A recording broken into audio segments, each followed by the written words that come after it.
When Wentworth Woodhouse Preservation Trust acquired Wentworth Woodhouse in 2017, we took on a huge and complex site, which had suffered many decades of serious neglect. In addition to the ownership of this enormous site, the Trust also has a legal responsibility to conserve, protect and maintain the many structures on it, which include Grade 1, Grade 2 star and Grade 2 listed buildings. In the Chancellor's Autumn Statement of 2016, the Trust was awarded a £7.6 million emergency grant to help with the most urgent list of repairs. Some of the grant was used to commission over 100 specialist condition reports on various parts of the site, including roofs, drains and the internal features such as the famous marble saloon floor. Superficially, interior spaces such as the glorious staterooms were in a reasonable state of repair, but the condition reports of the various roof structures across the site revealed that many of them were in a state of near collapse. Water ingress was a major problem, and this had created large areas of wet and dry rot, which had compromised the structural integrity of several roofs. This building, when we started, 180 buckets spread all over the building, catching water, new place, moving another bucket. So first sort of months was managing that for them to try and plug the leaks. But now, if we didn't do anything for 10 years, the building's watertight. We're never going to lose what's inside now, where before the water ingress was just killing the building from inside, really. In addition to the structural issues, asbestos was found to have been used in several areas, notably the stables, the riding school, and in a large part of the cellars.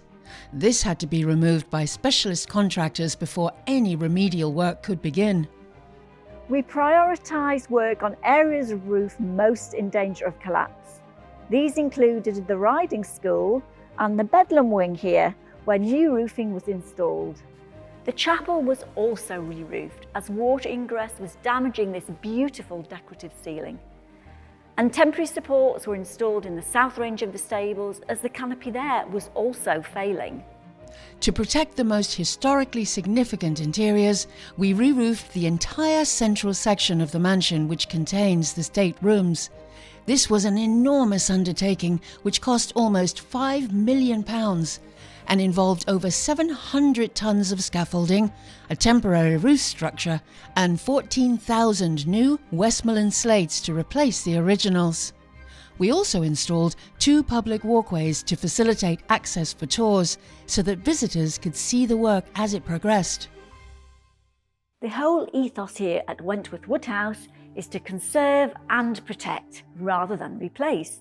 And fortunately, most of the timber on the original roofs we've mentioned was sound enough to retain, as you can see here in the Bedlam wing.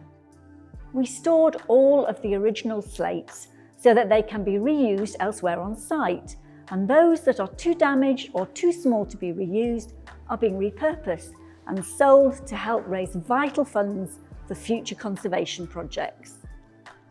It was only when we had proper access to the mansion's roof that we could assess the condition of the stonework at that level. This too was in a much worse state than we'd realised, and dangerously so in some cases.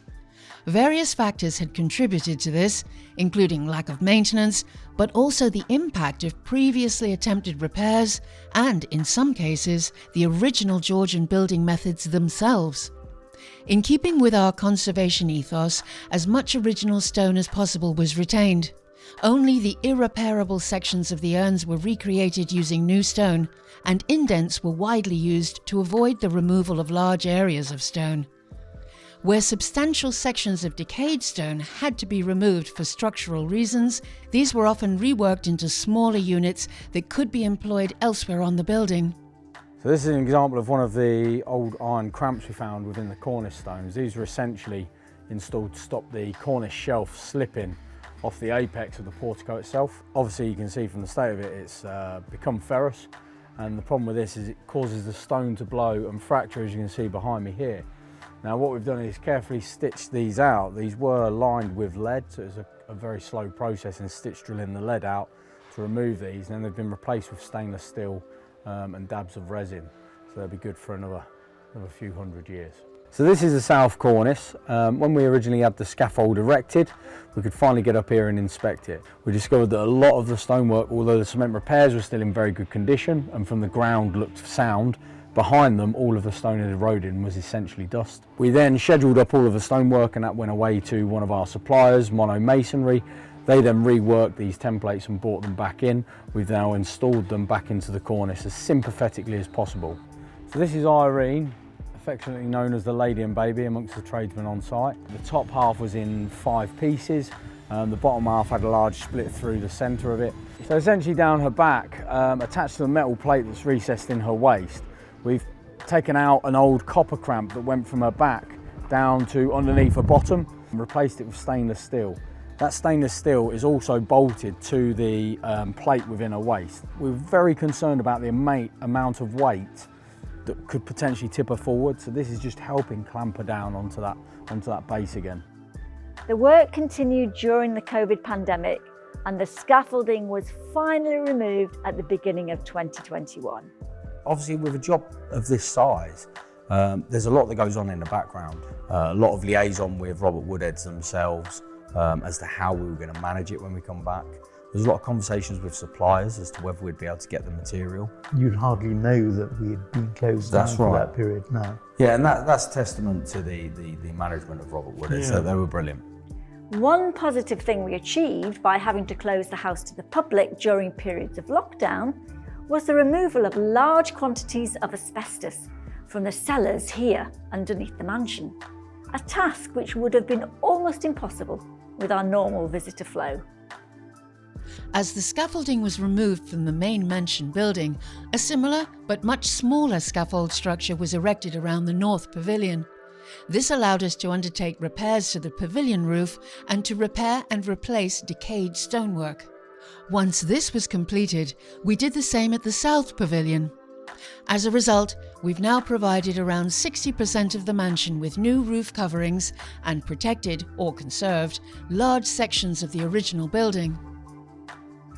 As part of the work on the north and south pavilions, we removed both weather vanes. The one to the north was in a good state of repair. It was restored and re-gilded before being repositioned. The weather vane from the south pavilion, however, was in a very derelict state with parts missing, so we used the north weather vane as a template to restore it. So with the treatment of the weather vane, we first had to remove a lot of the old degraded gold and paint layers. Obviously being up on the top of the roof, it was quite weathered. We applied a base coat paint, which is a yellow ochre colour, which we can then apply the gold size. We have to wait for this to go off to then apply the gold on top. We then brush it off with a really, really soft brush just to get rid of some of the excess gold, and it does create a shinier effect. The pavilions themselves are pretty much identical from the outside, but they each have a unique feature. The South Pavilion has 2 compass faces which have been completely reconstructed, each with a single hand. An interior mechanism connects the hands to the weather vane itself so that both the weather vane and the compass faces indicate the wind direction. In contrast, the North Pavilion has 2 clock faces, which were recreated as part of the restoration project, as the originals were again too decayed to save. Meanwhile, inside the mansion, conservation projects have included restoring some of the damage caused by leaking roofs. The work has included the long gallery, here in the panelled room, and in the Earl's bedroom next door, where local apprentices from the nearby village of Thilston recreated sections of decorative plasterwork destroyed by water ingress. Casts or squeezers were taken from the original decorative plasterwork and fixed back into place with lime mortar in the same way that the original Georgian ceilings had been created. The work here in the Earl's bedroom was done free of charge by a team of craftsmen working in a company owned by a local businessman. You'll see that the second enrichment is more complex and consists of a base plate with 24 separate cones. This base plate is cast from a new rubber mould created from the squeeze taken on site. The pattern for the cone is produced from a spinning mould, And from this, new rubber moulds enabled Kian to cast cones to fit each of the 3 new base plates. Each cone is then drilled and pinned before being secured in place. My name's Craig Dixon.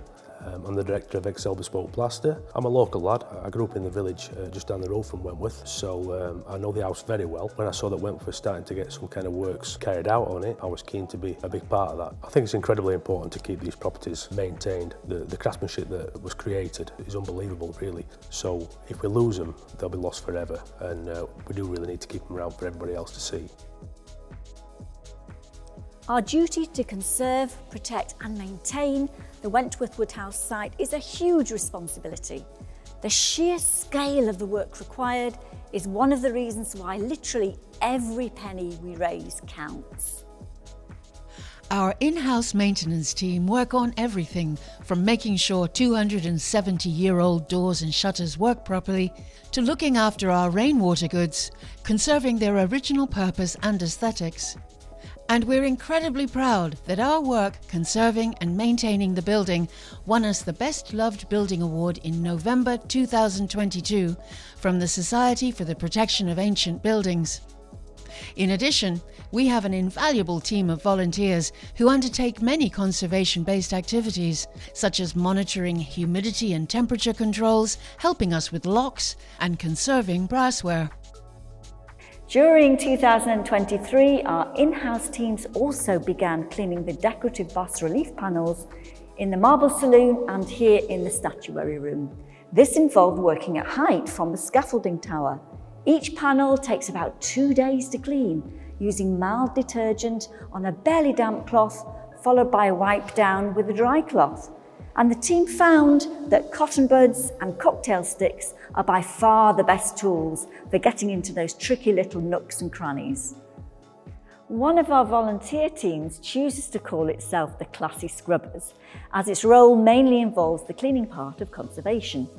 The equipment they use can range from mops, brushes and hand vacuums to specialist Renaissance wax and very fine steel wool used for polishing the radiator screens in the Marble Saloon. One of our core ambitions is to secure a sustainable future for Wentworth Woodhouse.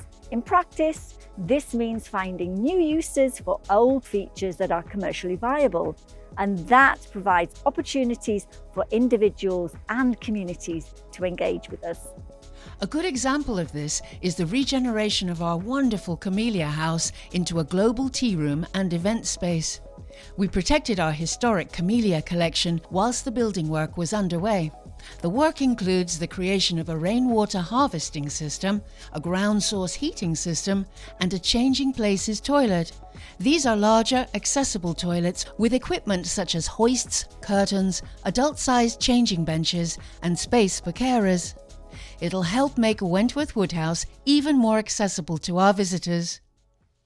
The work here at the Camellia House was completed in the autumn of 2023, and we plan to reopen the building to the public in spring 2024, when all these magnificent camellias are in flower.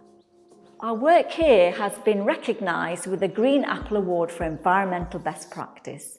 The award celebrates how a project has successfully balanced the conservation requirements of an historic building with a sustainable energy strategy suitable for the 21st century in order to significantly reduce the environmental impacts of the building in use.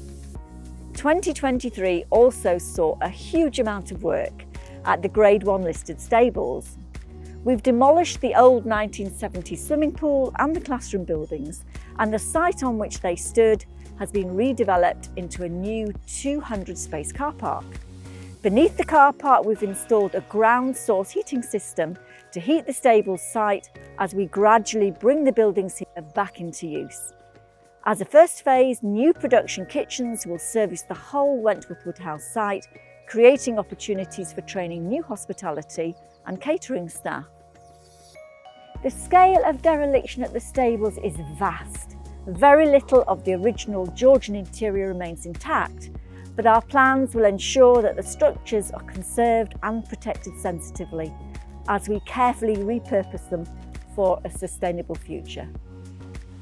In the few short years since we acquired Wentworth Woodhouse, we've taken huge strides to conserve and protect this internationally important site. And we've already made a real difference to the lives of thousands of people who've engaged with us. And this is just the beginning. Our plans for the coming years are even more ambitious, and we're really pleased that you're sharing in this fascinating journey with us.